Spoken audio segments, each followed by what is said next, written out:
Hello friends, welcome back once again. Friends, आज की class में हम लोग बात करने वाले हैं अक्षांशीय प्रवणता के बारे में। अब जरा समझिए कि हम अक्षांशीय प्रवणता जानने का क्या मतलब है और अक्षांशीय प्रवणता होता क्या है। ठीक है, लेटिट्यूड आपका ग्रेडियंस हम लोग कहते हैं इसे अक्षांशीय प्रवणता को।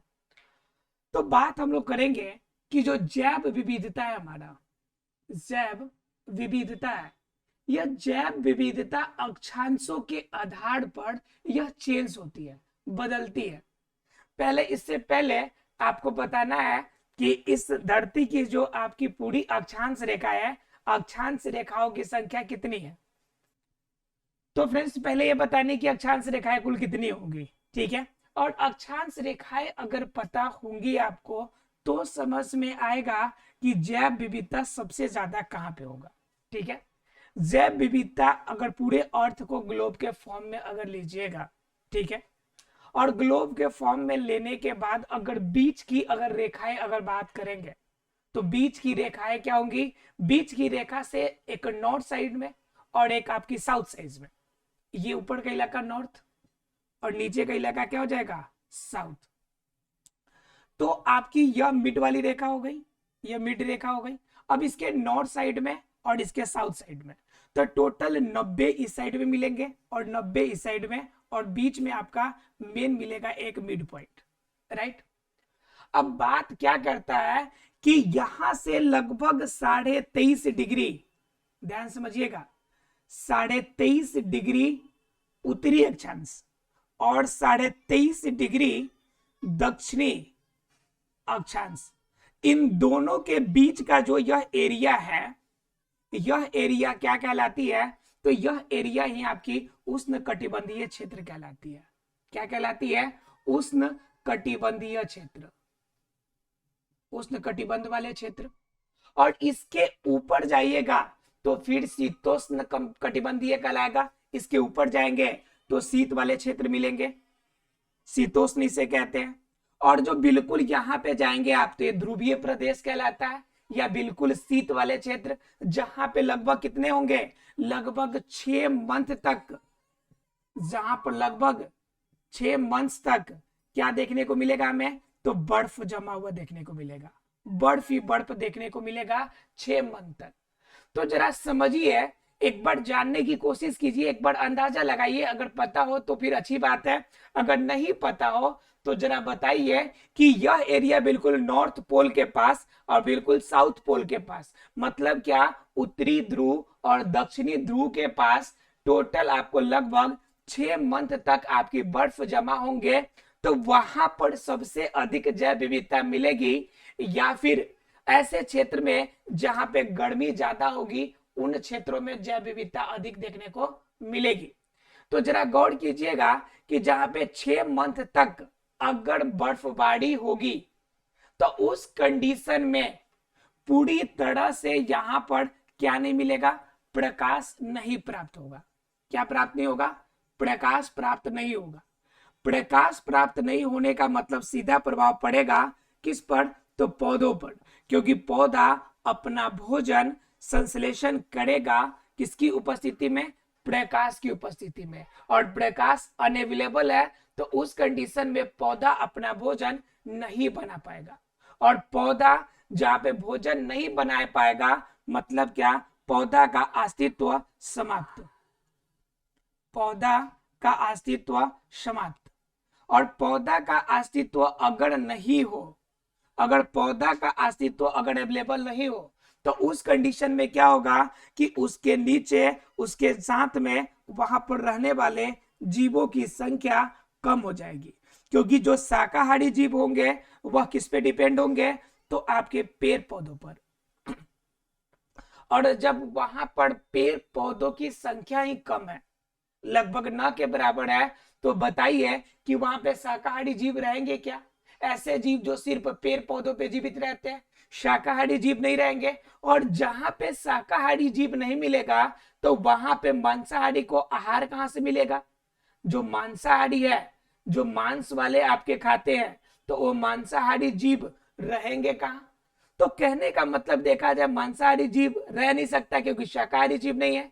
शाकाहारी जीव नहीं रहेगा क्योंकि वहां पर पौधों की संख्या नहीं है, और पौधा इसलिए नहीं रह पाएगा क्योंकि वहां पे प्रकाश की कमी है, और प्रकाश और ताप की कमी की वजह से ये सारी घटनाएं होती है।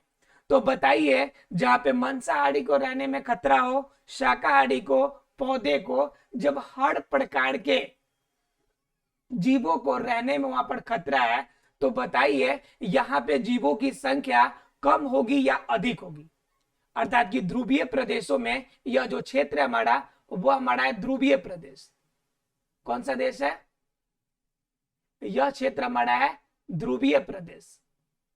और ध्रुवीय प्रदेश में यह समस्या होती है, तो ध्रुवीय प्रदेश में सबसे कम जैव विविधता मिलेगी। कैसी मिलेगी जी? सबसे कम, पहले नंबर आबादी मिलेगी, सबसे कम आबादी मिलेगी, और जितना कम आबादी होगा उतना कम हमारी क्या देखने को मिलेगी? जैव विविधता उतना ही कम देखने को मिलेगी। क्लियर है? मतलब सबसे कम आबादी और सबसे कम जैव विविधता कहां पे? तो पोलर रीजन में, ध्रुवीय प्रदेश में। यह केस आपके साउथ पोल अर्थात कि दक्षिणी ध्रुव के लिए भी लागू होगा, क्योंकि दक्षिणी ध्रुव वाले क्षेत्र में भी सेम कंडीशन होगा। तो ठीक है, तो दक्षिणी ध्रुव हो और उत्तरी ध्रुव हो तो वह कहलाता है ध्रुवीय प्रदेश, और ध्रुवीय प्रदेश में आबादी कम होगी और जैव विविधता भी कम होगी। और क्यों होगा इसका रीजन मैंने बता दिया कि यहाँ पे सूर्य की प्रकाश की किरणें बहुत कम पड़ती है, और प्रकाश की किरणें जितना कम उतना कम पौधे, जितना कम पौधे उतना कम आपके क्या? शाकाहारी जीव, और जितना कम शाकाहारी जीव उतना कम मांसाहारी जीव। ओवरऑल देखा जाए तो यहाँ पर रहने वाले जीवों की संख्या कम होगी। अब जरा हम बात कर लेते हैं शीतोष्ण क्षेत्र की। शीतोष्ण का मतलब होता है कि उष्ण कटिबंधीय और यह ध्रुवीय प्रदेश। शीत वाला पूरा है तो पूरा आपका बर्फ वाला जगह हो गया, तो यह शीत वाले क्षेत्र हो गए, और यह आपका उष्ण अर्थात कि गर्म क्षेत्र हो गया। तो जो उष्ण कटिबंधीय है और आपके शीत वाला क्षेत्र है अर्थात ध्रुवीय प्रदेश है, दोनों का बीच का जो क्षेत्र है उसे कहते हैं शीतोष्ण। शीत और प्लस उष्ण, थोड़ा सा गर्मी पड़ेगा तो थोड़ा सा ठंडी भी पड़ेगा, तो उस कंडीशन में यह मिड का जगह होगा, तो उससे हम लोग क्या कहते हैं? शीतोष्ण। ठीक है, तो पहला ध्रुवीय प्रदेश हो गया। अब जरा चर्चा करते हैं शीतोष्ण के बारे में। किसके बारे में? शीतोष्ण के बारे में। तो जरा देखिए कि शीतोष्ण वाला जो क्षेत्र है, जो क्षेत्र शीतोष्ण वाला है, उन क्षेत्रों में अब देखिए ध्रुवीय प्रदेश में बिल्कुल कम था, लेकिन यहां पर क्या हो गया कि थोड़ा थोड़ा धूप की आपकी मिलने की जो आशाएं हैं वह बढ़ जाती है। यहाँ पे धूप थोड़ा सा ज्यादा मिलता है। ठीक है, किन क्षेत्र में? शीतोष्ण वाले क्षेत्र में, शीतोष्ण शीतोष्ण क्षेत्र में। ठीक है, थोड़ा सा क्या मिलेगी? थोड़ा सा यहाँ पे गर्मी अर्थात की धूप थोड़ा सा देखने को मिल रही है। अब शीतोष्ण क्षेत्र में थोड़ा सा गर्मी मिलेगी, तो थोड़ा सा गर्मी की वजह से आप क्या कर सकते हैं भाई कि इन क्षेत्रों में थोड़ा बहुत धूप और प्रकाश हमें देखने को मिलेगा। जैसे प्रकाश की किरणें होगी तो समझिए पौधों के लिए जीवन की आशा की किरण होगी है। ये धूप और प्रकाश देखने से क्या मिलेगी? पौधों की जीवन की आशा मिलेगी, यानी पौधों का जीवन इसी पर निर्भर होगा। पौधों का जीवन आपका देखना दिखाई पड़ने लगेगा। पौधों का जीवन का मतलब कि पौधे वहां पर अपना पालन पोषण करना शुरू करेंगे, और पौधों के आधार पर वहां पर अगर देखेंगे तो वहां पे क्या देखने को मिलेगा कि वहां पर रहने वाले कुछ शाकाहारी जीव भी अपना वहां पर क्या करने लगे? गुजर बसर करने लगे। और जहां पे शाकाहारी होंगे फिर उसका उपयोग करने के लिए मांसाहारी जीव भी होंगे।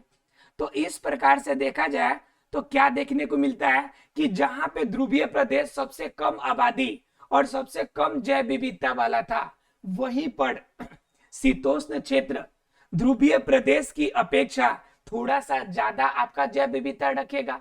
क्यों? क्योंकि यहाँ पे धूप और प्रकाश थोड़ा सा देखने को मिल रही है। अर्थात धूप देखने का मतलब कि आपकी सूर्य की प्रकाश की किरण हमें दिखाई पड़ रही है, तो उस कंडीशन में थोड़ी सी जैव विविधता यहाँ पे बढ़ जाएगी। और उस कंडीशन के बाद यहां भी यह भी आपका शीतोष्ण क्षेत्र है, उसके बाद बच जाती है बिल्कुल उष्ण कटिबंधीय क्षेत्र। उष्ण कटिबंधीय क्षेत्र का मतलब जहां पे भरपूर गर्मी पड़ता हो, उष्ण कटिबंधीय क्षेत्र। ठीक है, अब उष्ण कटिबंधीय क्षेत्र मतलब क्या, यह बीच वाले मेरिडियन वाला जो भाग है वहां से बिल्कुल पास में। तो उस कंडीशन में क्या होगा, जरा सोचिए आप कि उस कंडीशन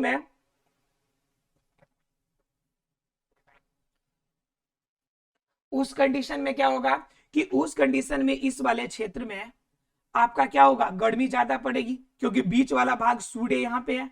तो इस कंडीशन में सूर्य के ज्यादा नजदीक हुए क्षेत्र, तो जो क्षेत्र सूर्य के ज्यादा करीब हो उन क्षेत्रों में गर्मी भी तो ज्यादा पड़ेगी। तो उष्ण कटिबंधीय क्षेत्र में क्या देखने को मिलेगा कि आपको अधिक धूप देखने को मिलेगा, अधिक धूप। और अधिक धूप के कारण क्या होंगे कि वहां पर पौधों की जिंदगी भी थोड़ी सी ज्यादा अच्छी होगी, पौधों की जिंदगी सर्वाधिक देखने को मिलेगी। ठीक है, पौधों की जिंदगी अच्छी मिलेगी और जितना ज्यादा पेड़ पौधे अच्छे होंगे वहां पे उसी के अनुरूप शाकाहारी जीव देखने को मिलेंगे, और शाकाहारी के हिसाब से मांसाहारी, और मांसाहारी के हिसाब से उच्च मांसाहारी, मांसाहारी और मांसाहारी के साथ साथ यहाँ पे उच्च मांसाहारी वाले जीव भी देखने को मिलेंगे, उच्च मांसाहारी जीव भी देखने को मिलेंगे। राइट, तो यह क्या बन गया, पूरी सीक्वेंस बन गई कि सबसे अधिक जहां पर धूप है वहां पर क्या होगी कि सबसे ज्यादा जैव विविधता देखने को मिलेगी। तो सबसे अधिक जैव विविधता हमें कहां मिलेगी, उष्ण कटिबंधीय क्षेत्र में, और सबसे कम कहां मिलेगी, ध्रुवीय प्रदेश में।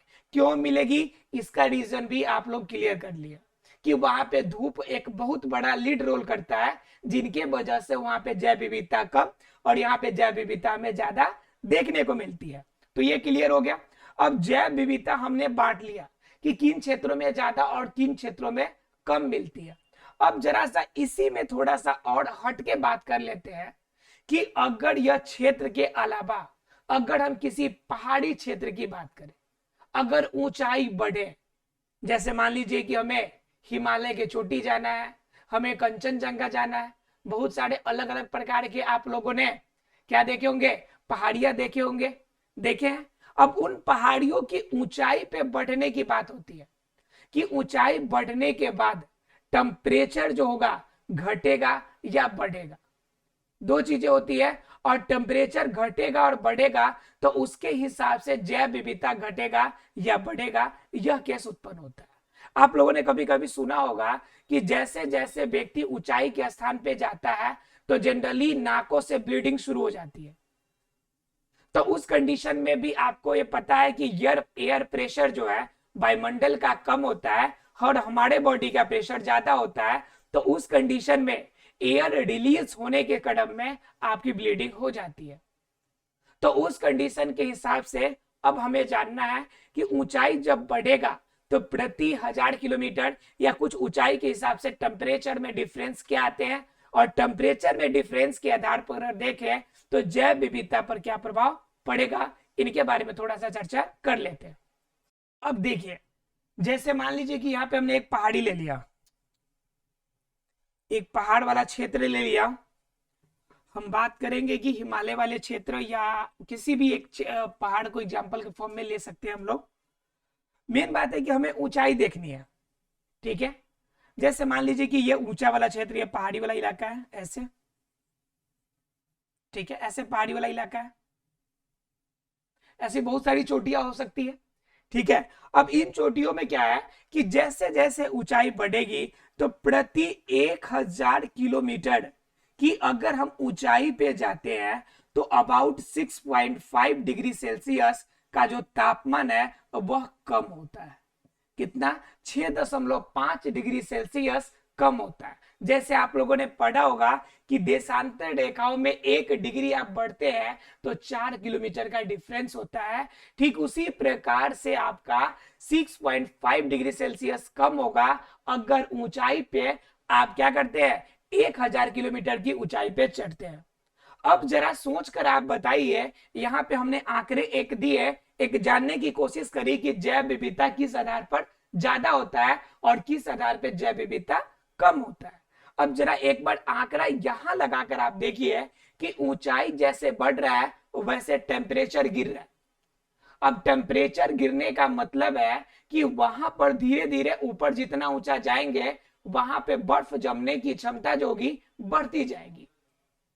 तो इस कंडीशन में जितना ऊंचाई पर बढ़ेंगे उतना बेनिफिशियल होगा जैव विविधता के लिए, या बेनिफिशियल नहीं होगा, मतलब जैव विविधता ऊपर जाने के बाद बढ़ेगी या घटेगी।